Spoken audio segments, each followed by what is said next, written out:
Alors, moi, je voulais simplement revenir, puisque c'est ma fonction, je suis conseiller général, je suis le conseiller général de votre canton, qui va du cours de la Martinique jusqu'à la Jalle de Blanquefort. Eh bien, vous parlez de quelques dossiers locaux, quand même, puisqu'on travaille avec Martine, moi au conseil général, Martine à la mairie, au quotidien, pour essayer de faire au mieux et de servir au mieux la population de ce canton. D'abord, nous avons inauguré cette année, Cours Balguerie-Suttenberg, les nouvelles archives départementales, les plus modernes d'Europe. Nous avons au cœur de notre canton notre mémoire collective. Moi, je suis très fier d'être le conseiller général d'un canton qui abrite, qui accueille sur son territoire, eh bien, les archives de notre histoire, notre vie. Eh bien, c'est le conseil général, puisque c'est dans ses compétences. Le 18 décembre 1995, lorsque le pont d'Aquitaine était fermé pour des raisons de travaux, et que le maire a eu la grande idée de nous dire « Je vais mettre en place une navette de bus électrique par le pont Saint-Jean, pour ceux qui traversaient à pied le pont de Pierre, qui ne pourront plus traverser. » Immédiatement, moi qui connais l'histoire de ma vie, parce que je suis de Bordeaux. Lui, il n'est pas de Bordeaux, lui, il est un peu des Landes, un peu de Paris, un peu de partout. Nous, on est de Bordeaux. Bon. Et on connaît notre histoire. Puis, monsieur le maire, mais je n'étais pas né, mais vous n'étiez pas là, mais il y a eu une tradition de bateau-bus à Bordeaux qui faisait la navette entre la rive droite et la rive gauche. Pourquoi ne remettrions-nous pas un bateau pour faire cette navette? Il m'a répondu, merci monsieur Dort de nous rappeler l'histoire. Et 17 ans plus tard, de combats, de conférences de presse, d'émissions de télévision, d'articles dans le Sud-Ouest, dans tous les journaux, même dans les journaux nationaux, je me suis battu comme un chiffonnier pour que nous puissions remettre le fleuve au milieu de cette ville, au milieu de notre quotidien. Et bien 17 ans après, et j'en suis très heureux et très fier, c'est Vincent Feltès, le président de la communauté urbaine de Bordeaux, qui a décidé, pour 2012 normalement, de confier à Keolis la mise en œuvre d'un réseau de bateaux-bus à Bordeaux. Et bien ça, c'est le résultat d'un travail de 17 années, il faut être opiniâtre, mais d'un socialiste et de votre conseiller général, et j'en suis très fier. Est-ce que vous savez combien le conseil général a voté de subventions en 2011 pour notre canton, sans que vous le sachiez, parce que tout le monde croit que c'est la mairie? Est-ce que vous savez combien la commission permanente du Conseil général a voté pour le premier canton de Bordeaux?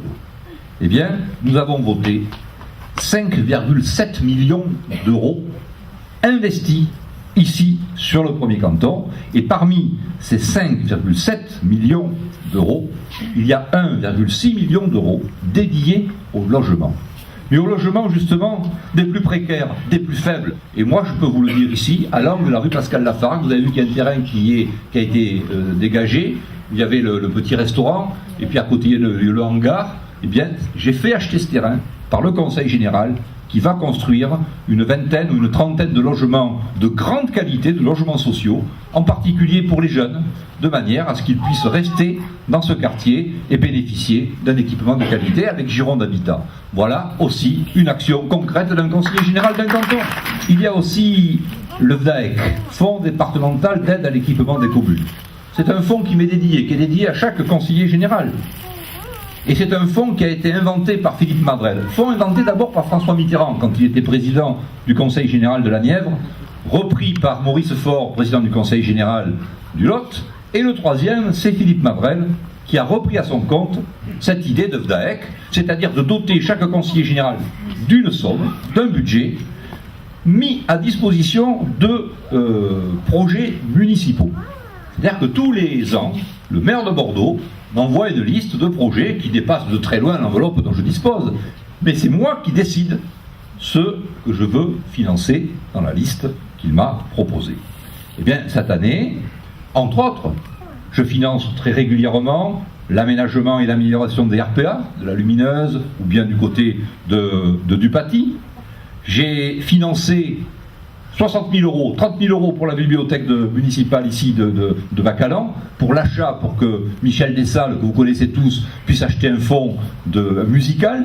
30 000 euros pour la bibliothèque des Aubiers, pour qu'il puisse aussi acheter un fonds musical. J'ai fait restaurer des classes de l'école Dupaty de l'école du Point du Jour, maternelle, et de l'école Balguerie.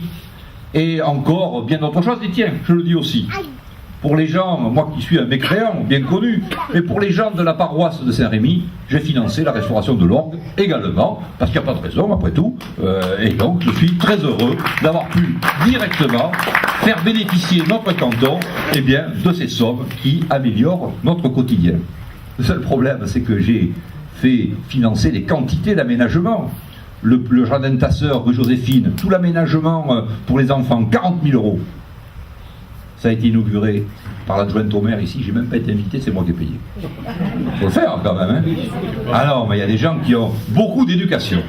Parmi ces grands dossiers, il y a un dossier qui nous intéresse en particulier, puisqu'il est à quelques encablures de chez nous, au bord de la première écluse, il y a le Centre international et culturel du vin.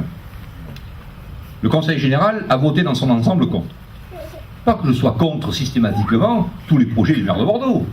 Non, puisque je suis plutôt quelqu'un qui, quand il est contre, est une force de proposition.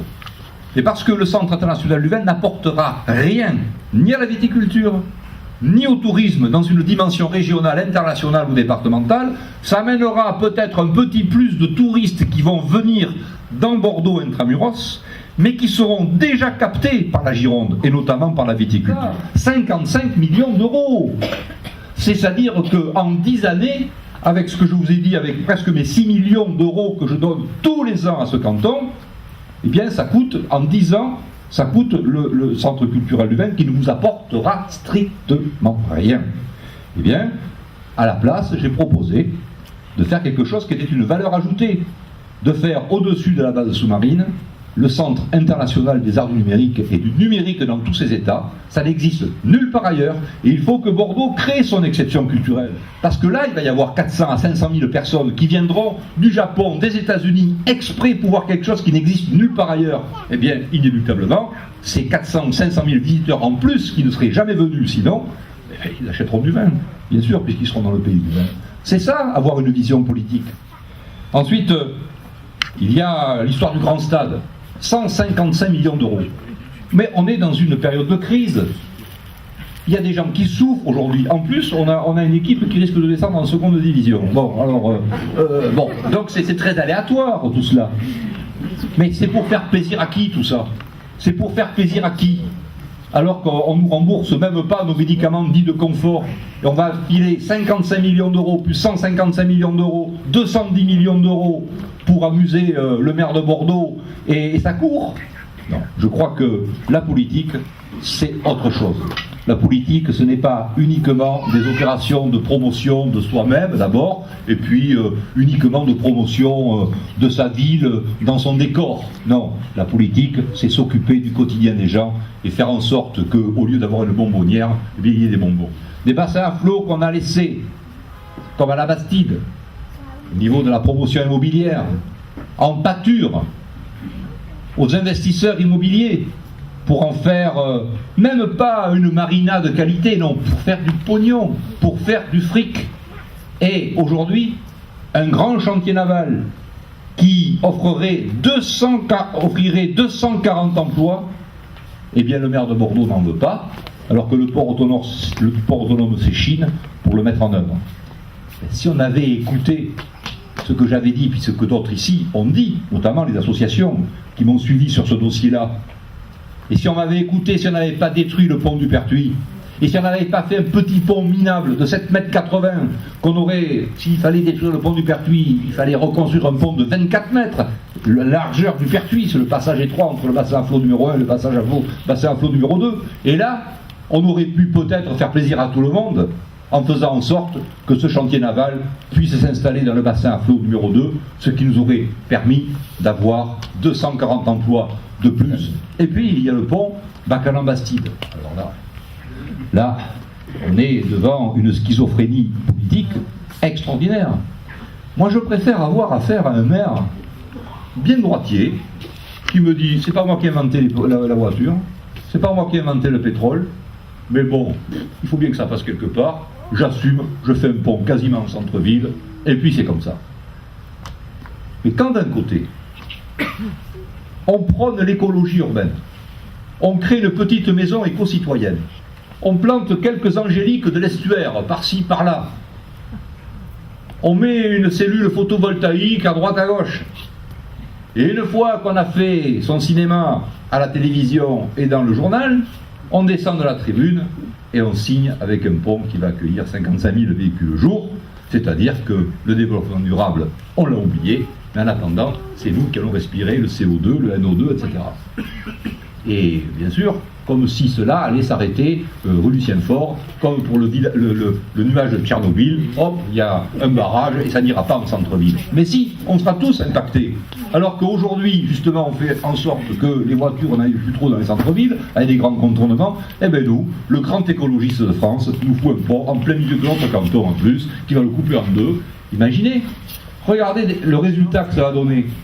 Quand vous avez vu que boulevard Alfred Danet, ils ont mis un couloir de bus, on ne peut plus circuler. On ne peut plus passer par le pont du Pertuis, on ne peut plus passer par la Tulle, on ne peut plus passer nulle part. Vous vous rendez compte?